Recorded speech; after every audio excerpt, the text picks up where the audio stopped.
So, hi everyone. I'm here with Rob Tyler today. He specialises in the world of behavioural change and management coaching. So Rob, thanks very much for joining me today. I really appreciate it. Pleasure, Chris. So I thought it'd be quite interesting just to chat a little about all of the changes that have happened over the last few years, but in particular what's happened to management teams and individuals in terms of like how we've reacted to that. I think what's underneath this really is an individual reaction that's centered around a relationship between either the seeking of certainty or the building of resilience. And you could think of those really as two ends, like of an axis. And I think the important thing is for individuals to know what their preference is, because the behaviours, depending on whether you're seeking certainty or you're comfortable with your self-resilience, can be very different. So it might be worth us actually thinking about what that means, what seeking certainty really means. And I think that it's looking for unreasonable or rather reasonable knowledge that what you expect is likely to happen. And within certainty itself, there's degrees of certainty. So, for example, I can be fairly certain that tomorrow morning when I go outside, it's not going to be 91 degrees. And to be honest, even if it was, I can equally be fairly certain that I will find a t-shirt and shorts to put on. So that level of certainty for me is never going to be an issue.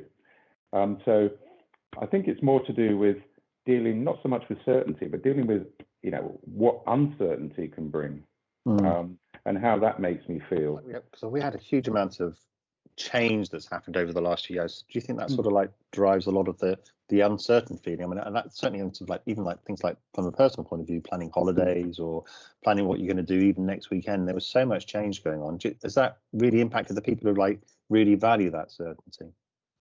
I think it does, yeah, because I think it comes down to how how you feel about certainty. So you could think of it in one way. You could think about it is, if you're looking for certainty, or should we say, the avoidance of uncertainty, then your mind is probably drifting towards a kind of outcome which might be good or bad. So your focus is, well, it's either going to work out or it's not going to work out. And then with that, you can develop a certain amount of tension or anxiety around that, because your mind will go to, well, so I really hope it doesn't turn out bad. I really want it to be good.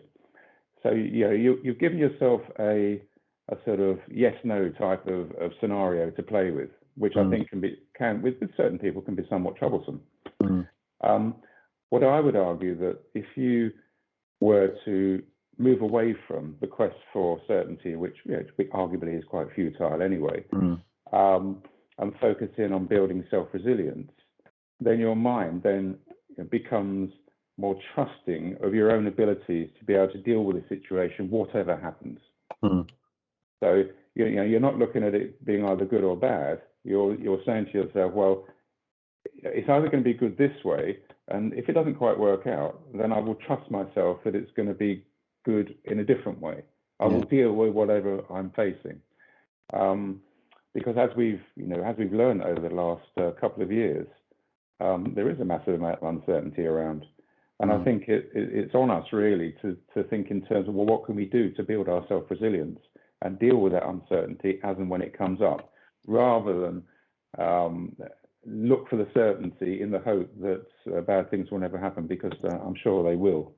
On a pretty much ongoing basis. Yeah, so you're making me think there a bit about. I was reading something the other day around businesses, and you can, how much time do you spend sort of like protecting what you've got versus thinking about how you can go and get something new? And it's sort of like it's a different psychology in terms of, am I inward looking and am I protecting what I've got? So everything I do is around protecting what I've got.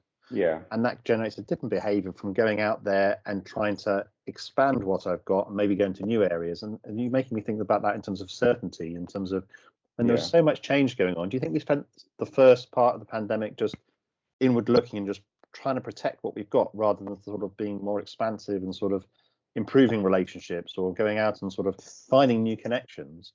And that sort of psychologically impacted us. Yeah. I mean, you raise a really important point there, and I think there are a couple of things. First of all, I think with certainty, you're focusing on sort of exogenous situations. In other words, things that are going to happen to you coming from the outside world. Right.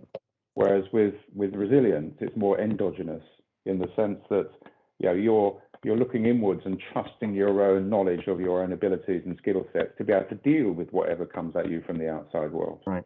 And they're two very different foci of attention, if you like. But to your point, you're reminding me of some of the work of Carol Dweck, which is around mindsets and having a fixed mindset and having a growth mindset. Yeah. And the issue that you quite rightly raised around the fixed mindset is that you're protecting what you've got. You don't want to lose anything. You have a batch of resources, achievements, and because you're fixed, you're more likely to think in terms of the risk of losing what you've got rather than adding to what you've got. And then with a mindset which is much more towards growth, you're thinking in terms of, well, okay, I've got what I've got, but what can I now do to build upon that, build out my resources, move on to deal with ever-changing future circumstances.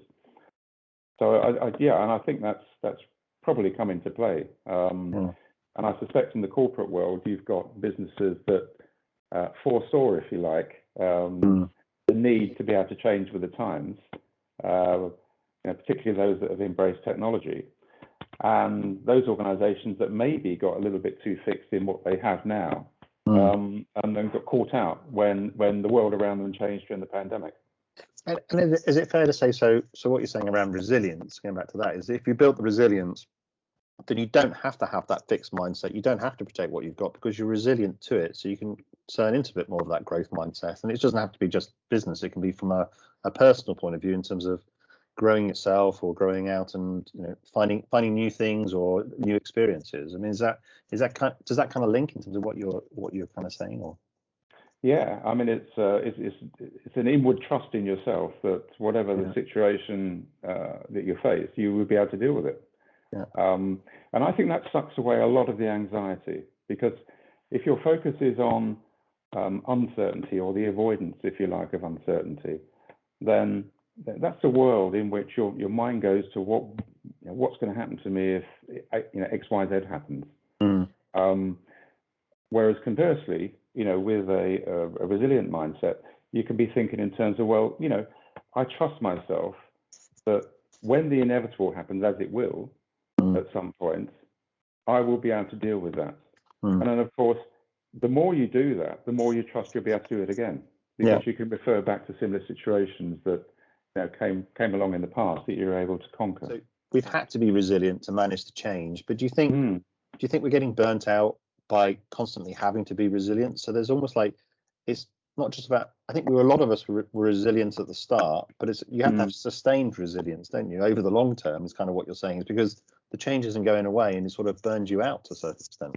Well, I mean, I think what I would say is that being self-resilient should become a way of life. Because personally, I don't see any value in trying to avoid uncertainty. I think that's hard work and quite anxious. Whereas building self-resilience is about building yourself up literally, equipping yourself with future resource, having this growth mindset, and making that your way of being. So what I would encourage to the folk watching this is, think about how self-resilient you are and what you're doing to make yourself more self-resilient. And is it a way of life, or are you living in a world of trying to avoid uncertainty? And I suppose what are your top tips in terms of trying to build that resilience mindset? I mean, what are things that it's worth us thinking about? Well, I think the first thing you've got to do is to become fully self-aware. Really try to understand yourself as best you can in terms of what your skill sets are. And I think there's a combination of awareness and skills. So we all know, or we all think we know what we're good at. But the first question around that is, how do we know that we're good at it? Where's the evidence? So, it's just, first of all, just validating that we our beliefs, if you like, are true. The other thing is that there are probably things that we're very good at and skills that we have that we're unaware of. What other people see in you that you may not see in yourself, or indeed may not be prepared to accept in yourself. So I think it's really important, to reach out to other people and try to get that information input so that you're fully aware of what your full skill set is. But really importantly, when people tell you that you have a skill in a certain area, actually believe them, rather than politely shrug your shoulders and go back to your original thoughts. But just to complete that, the other thing which I think is really important, and this is where I think it helps to build a little bit of more self-resilience, is we all have areas where we don't trust ourselves. We don't believe we can do certain things. We don't believe that we can handle situations in a certain way. And I think in those situations, we have to sort of challenge our thoughts a little bit and ask ourselves, well, I believe that I will never be this. So where's the evidence to support that? Could you defend those thoughts, in a given situation, and question, the validity of your thoughts, but also, what would you have to do to change that situation? Because all of that, I think, gives you a much more rounded level of self-awareness, and that level of self-awareness will indicate to you the extent to which you can become much more self-resilient. Yeah, and I suppose we've all seen examples of people who've been doing one thing in one part of their life, and they've sort of almost done a 180-degree change and done something else. And I suppose it is in there, but it can be almost like the self-beliefs that stop us doing it. Yeah. I can never do that, right? But actually, you might be able to. You just haven't tried yet, right? I suppose. Absolutely, yeah. I mean, it's the way you perceive yourself. You see yourself one way, but maybe you don't see yourself another. Yeah. And by not seeing yourself in another way, you immediately close off that opportunity. Yeah, it's almost like the framing of how you sort of think about yourself. Absolutely. I want to go back to, I suppose, it also links back to the growth mindset as well, with just what you said around evidencing how you can change things. If you don't try things, surely, and having a growth mindset means you do try things, then you get more evidence to know that you can do these other things. I would think that's what. Absolutely, yeah. I mean, you're right. I think it's compounding. The more you do it, the more belief you'll have in yourself that you can adapt to those changes, and the more you'll go seeking further change. Yeah. It's self-propelling in that respect. Yeah, absolutely.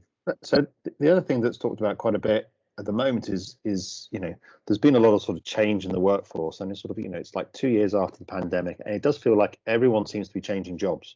I mean, the number of job adverts I see, or people looking for new positions, and some of that is probably growth that's been stalled. But I mean, there seems like there's a big sort of almost like churn of people going to new roles in the market, and a lot of people have got are looking for positions that they can't fill these days. I mean, what do you think, almost like psychologically or behaviorally, is sort of generating the reason why we all want to change and find something new?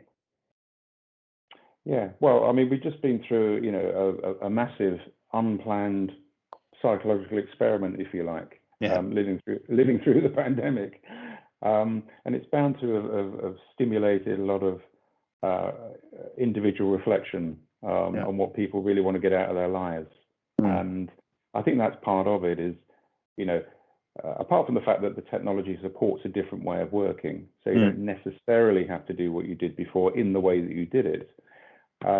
It's given people, I think, a form of introspection that, there's a lot of ways that you can get value out of your life, and maybe with what's being done thus far isn't really the way forward. So I think some of that stimulates the change.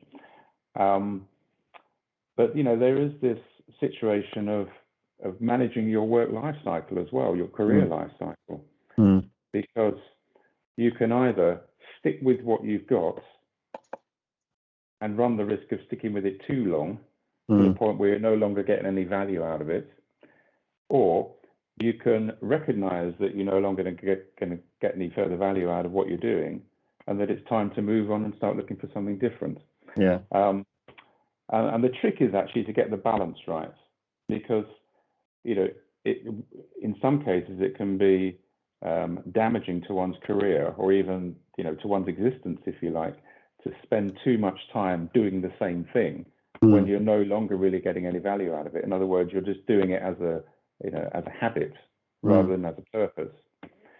That can be quite damaging. But equally, it can be quite damaging not to stay in a position long enough to be able to benefit from that position. Yeah, build the skills. Well, the risk is that you either stay somewhere far too long, or you end up hopping around too much. Neither of which is the perfect mix. So it's finding the right balance for yourself, I think, and finding the point at which you can say to yourself, now is a good time to do things differently. And I think probably, because of the conditions that we've had during the pandemic, folk have had that space and they've had that opportunity to be able to think a little bit about, where are they in their career cycle and what is going to be best for them going forward. So you've got that opportunity, if you like, that we've had to have that self-reflection combined with a changing environment, and which is very different. If you look back at 2019, that situation didn't exist, but it has over the last couple of years. And I suppose you talked a bit about habit. I mean, how many of us were in the habit of commuting into a major city and sort of like going to the office and then also like have this change forced on you, don't you? It's kind of like, well, actually I don't have to do that for a while, and it's like, well, did I really enjoy that? Did it really add a lot of value? I'm still getting the same stuff done I did before. Maybe I need to change. Exactly. Maybe it sort of crystallizes those thoughts to a certain extent. It does, yeah. Well, this is why I kind of refer to it as a sort of unplanned experiment, really, because the individuals have learned and discovered what's possible within themselves, and that, as you quite rightly point out, you don't necessarily have to be on a tube train every day in order to get your job done. But I think also organizations have gone through a learning experience, and they themselves have realized that in certain instances that you don't necessarily have to have your staff sitting at their desks in front of you being watched over 24/7 in order to trust and indeed accrue the benefits of their employment in your organization. So there's been learning all round, and this experiment, I think, that we've been through has effectively, and when I say experiment, and I'm not trying to undermine the difficulties that everyone's had, but the experience that everyone has learned from that particular time frame has given a different way of working going forward, and I think both organisations and individuals have been able to adapt to that. And if you take a step back just on the pandemic, I mean, in nearly all countries in the world, we've all been affected, and you think about it being like a common shared experience, either in terms of the pandemic itself and obviously the health risks that have been there, but also in terms of certainly in Western Europe, North America, a lot of Asia as well. It's like just the lockdowns that have taken place as well. I mean, we've all been through the same. It's all kind of the same experience. There's a quite a commonality around the humanity in terms of our experience to a certain extent that we've all shared, which has probably never happened in that kind of scale before, I would think, globally. Yeah, almost certainly. Yeah. And one thing's for sure, that whoever you speak to anywhere, any part of the world, you're going to have some common ground at the moment. Yeah. And be able to share your individual experiences in your own environments. So in that respect, I suppose we're kind of being brought together a little bit globally, because we're all effectively going through the same thing. Yeah. It's quite interesting to see how that sort of dynamic will kind of change. Does it give us a bit more sort of coming together, really, because we've got more common ground rather than emphasizing the differences, which is what we seem to humans seem to do quite a bit. Yeah, you're right. Yeah. So I mean, in any relationship, in any group relationship, you're faced with the possibility of either focusing on the similarities or focusing on the differences. And you probably heard me say this before, that if you can look for the similarities, that helps you build rapport with your team members, whether it's locally or globally. And if you focus on the differences, well, the benefit there is to look what you can learn from the other person, rather than the threat that those differences might bring. Yeah. So depending on how you view them, similarities and differences can give you multiple benefits, particularly when working as teams and groups, either locally or globally. Yeah, that's good advice these days. Yeah, indeed. That's for sure. So, and just going back to, I suppose, the remote working piece. I mean, so that's obviously we've all been working remotely, and there's pros and cons of things like that. And we just talked about some of the pros, but there's definitely I hear some themes around what the cultural impacts are of that. And in terms of and how do you build culture? And if you go back in the office, do you build more of a culture or can share the culture? I mean, what's the what's almost like the Goldilocks zone in terms of not too hot, not too cold, in terms of trying to optimize our experience so we can sort of still have that culture, or still have that shared culture, and yet get some of the benefits we kind of have. Well, I think overall, working differently, the job is to strip out the waste, if you like, and keep the good stuff ultimately. What you don't want to do is throw out the good stuff with the waste. So the waste would be unnecessary commuting time, for example. But the benefits you want to hang on to is the ability to be able to continue to build relationships and have good rapport with your teammates. But I think I don't think you can generalize over it, completely, because you've got individuals have their own ways of working, their own preferences, their own personalities, and so on. And I think folk have to find their own middle ground in this new way of working. Some people want more time in the office. Other people are quite happy working from home. So I don't think you can have a generalized, everybody must do this or everybody must do that. But I think creating an environment where folk are able to pick the best way of working for them, for the benefits of themselves and for the benefits of the organization they work for, makes good sense, because that way you've got an employee-driven way of working rather than an imposed way of working. I think from a motivation standpoint, that can only be a good thing. So it sounds like you're sort of saying we've got to sort of boil it down to almost like the personal interaction. So to make sure you're understanding where the person's coming from, trying to sort of tailor it around each of us as much as one size fits all. Yeah, definitely not a one size fits all, because I think the one size fits all is what we've had for the last 500 years. I think it's allowing individuals the freedom within a framework to be able to work out what's best for them, and bring together, if you like, their own needs, but obviously importantly with the needs of the organisation as well. Yeah. And do you think there's greater awareness of that as a result of what we've been through than there has been, or do you think there is a danger we could just snap back into the way it was before? I'm not sure it will snap back into the way it was before. I think it's more likely to always be different going forward. And go back to what I was saying just now. I think there'll be an element of just not doing the bad stuff anymore, and avoiding the wastage. But hanging on to, or even having a craving for maintaining the important things that are needed in a working relationship, and that will mean getting face to face from time to time.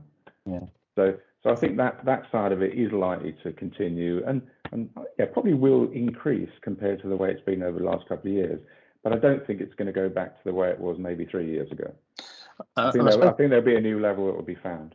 Yeah, and I suppose there's an opportunity to have more meaningful face-to-face interactions when you do meet someone, rather than transactional kind of discussions, because you're not seeing them every day. So you can actually have that, I'd say team building, but you can have that, that getting together and focusing on more of the building cultural side of things, behavioural side of things, rather than just have a meeting because we need to tick the boxes.